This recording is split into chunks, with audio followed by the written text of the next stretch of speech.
Thank you. Let me now recognize Senator Warren. Thank you, Mr. Chairman. You know, people are frustrated with our government. Washington ought to work for working families, and instead it works for the wealthy and the well-connected.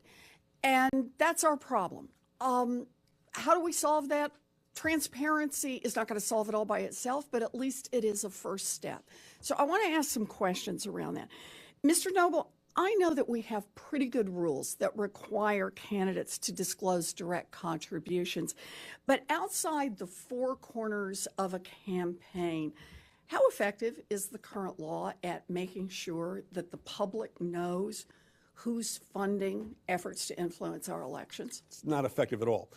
So the main part of it now has to do with super PACs. I just mentioned, super PACs disclose. Right. But they disclose the organization that gave to them. And so that you have organizations giving where you don't know who the donor is to that organization.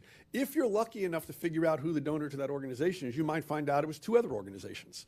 And they transfer this money back and forth, and all with the idea of not disclosing where it's coming from. Okay, so let me just start then with we may be good within the four corners of the campaign. We are not good outside that. Ms. Kennedy, you're an expert in elections, someone who's been looking closely at foreign influence on our election process. So let me just ask you a couple of legal questions. Is it illegal for a foreign government to provide material assistance to a domestic political candidate? Yes, it is. And how about in the other direction? Is it illegal for a person to ask a representative of a foreign government to help get a candidate elected to office? Yes, it is. All right, and let me nail down every piece of this. If a foreign government offers to help a candidate get elected to office in the U.S., is it illegal for the person to accept that help? Yes, it is. And even if the foreign government does not provide anything of value, is it still illegal? Whatever are you driving at? Interesting. Hold on. I'll get there.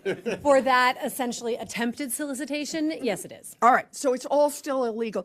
You know, as Senator Franken just stepped on my line, there's a lot of discussion right now about whether the son of the President of the United States agreed to that kind of assistance from the Russian government during the 2016 elections. But here's the point I want to make. We know about this because there was a very obvious email chain. So let me ask the question in another direction, Ms. Kennedy. If a foreign government illegally interfered in our elections, let's say by just dumping cash into a political system without giving an email trail behind it, how hard would it be to uncover this form of collusion? Very difficult. That is exactly the point right now, is that our transparency regulations are shot through with holes so that even while parts of that ought to for sure be illegal, anyone seeking to enforce the law would have a difficult to near impossible time without someone tweeting out the evidence themselves to identify that that had in fact occurred. Okay, so we've made all these things illegal, but we've just left the door open to come in another way. And frankly, if someone does, if a foreign government does, it's going to be really hard to track this down. And there is a constitutional interest that supports the constitutionality of disclosure rules to avoid circumventing the otherwise constitutional disclosure requirements.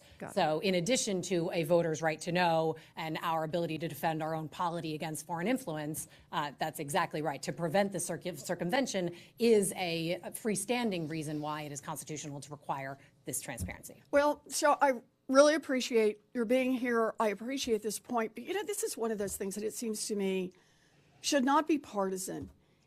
Anybody who cares about the integrity of our electoral system, the integrity of our democracy, should care about making certain that no foreign government has a wide open door to be able to come in and influence our elections, and that we would have virtually no ability to find them. So this is one of the many reasons I support the Disclose Act and hope that on a bipartisan basis we could adopt it. This is important for all of us.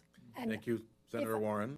If I may say, I think in this atmosphere where we know that there are malign foreign interests taking active measures to subvert our democracy, it is near political negligence to not take active, common sense constitutional steps to close that door, whether it's in advance of a huge political scandal or just in the midst of. We will wait to see where the facts take us. So now more than ever. Thank you. Senator Shaheen, thank you. Well, thank you very much to you and Senator Klobuchar.